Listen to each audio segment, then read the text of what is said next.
there again, everyone. Josie here from Life at 50 and Beyond. Thanks for joining me here in my channel. Today I have another purely Dollar Tree DIY for you, and it's gonna cost you only $3. I'll be using these following items: a cookie sheet or a cookie pan from the Dollar Tree. I'm also going to be using this dry erase magnetic planner, also from the Dollar Tree. And this one, I got an extra 2 pieces because they normally come in 10 in a pack. This is 12 in a pack from the Dollar Tree as well. And this is by Sure Fresh. It's also come in the round form because this one is kind of rectangular or squarish. So I decided to use that so that it'll be easier to kind of line them up. You'll also need a marker or pencil. I would like to use a colorful marker. And also my handy dandy glue gun. I'll be tracing the back of one of the containers onto this weekly plan magnetized calendar. So all in all 12, corresponding to the number of containers. Then I will be cutting with a sharp pair of scissors all of the markings or the squares that I have marked out using the bottom of the container. And then I am trimming it to size. As you can see, I've been kind of testing it out if it kind of fits without any too much excess. So I am going to be using my handy dandy glue. And there's apply glue here. So I'm just going to probably apply glue here.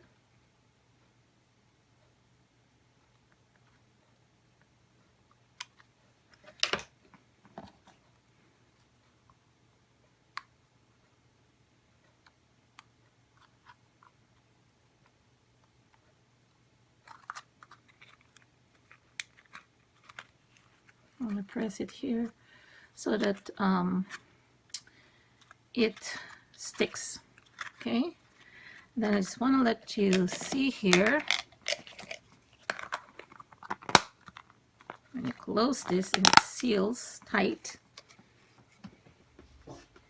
this should be able to hang there without moving. See? And then I can put probably several, 1, 2, 3, 4. So let me just finish everything and I'll show you how it looks like.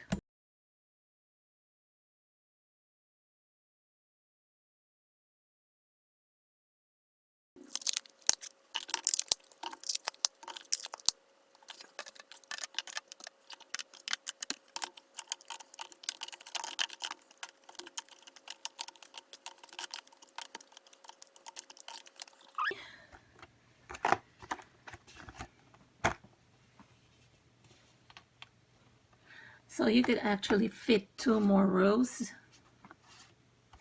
Okay, but I'm going to put something here. I attached this hook here so that I can hang my measuring spoons. And I got this also from the Dollar Tree. And then I am going to be attaching this US Dry volume measurements. I'm going to cut it to size. And I downloaded this from thankyourbody.com. Okay. There are a lot of them that are out there on the internet that you can download and then print. Now I'm going to cut it to size, so I will add it or adhere it onto the remaining magnet, and then I will be placing it on top of all those containers like so. So I'm just going to make sure that it fits. I'm going to be trimming it down. I don't need the other printouts on this one, the US liquid volume measurements. I just need the US Dry volume measurements.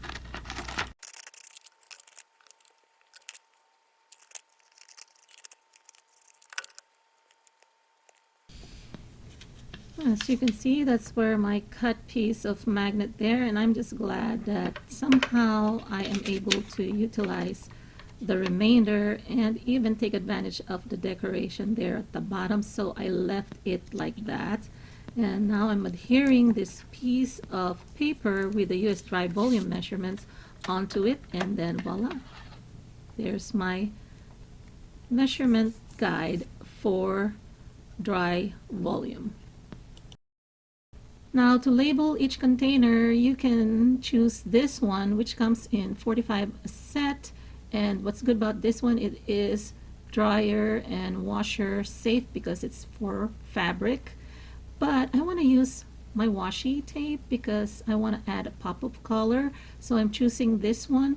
Actually, I'm also leaning towards this one, but I do have a lot of washi tapes and I don't mind changing them each time if I kind of need to replace them ever so often. So let me just label them and show you.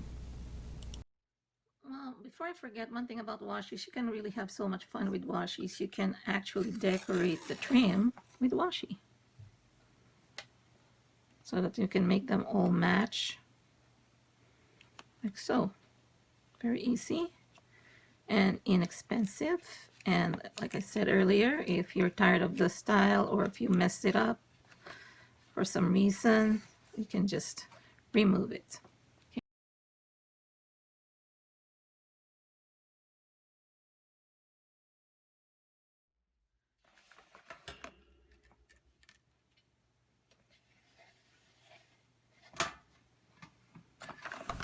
So adding washi tapes actually add a pop of color, and it's a simple way. Instead of painting, it's also more economical and cleaner to work with. And with this, I can always change it for the season. It doesn't have to be always green. This is more spring-like in color, so that's why I've decided to use washi tapes instead of spray painting the border. As you can see, it is really working out well. It's so easy to apply as well. Also, the design will be more cohesive when I put the labels on the containers because then they all will match. And this color is also a color that is present in my kitchen, so it will all work and blend out.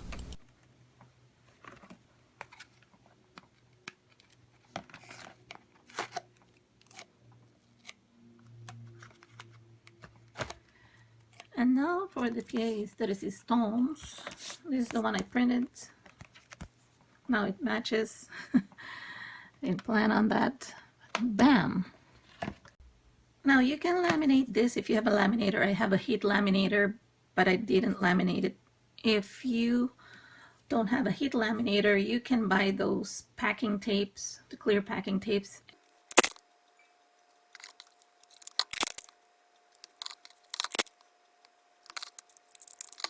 So this is a good hack for you in case you want to laminate anything, especially the smaller applications. You don't need a heat laminator, you just need packing tape, the clear packing tape, to protect the paper. So this is where I'm going to be putting the ribbon. So I'm just gonna hot glue it here. And that should hold it. Now I just kind of eyeballed it. I don't really measure anything, but I think this is enough. Then I'll let it dry. And I suggest, you know, put some more here so that it doesn't kind of wobble too much.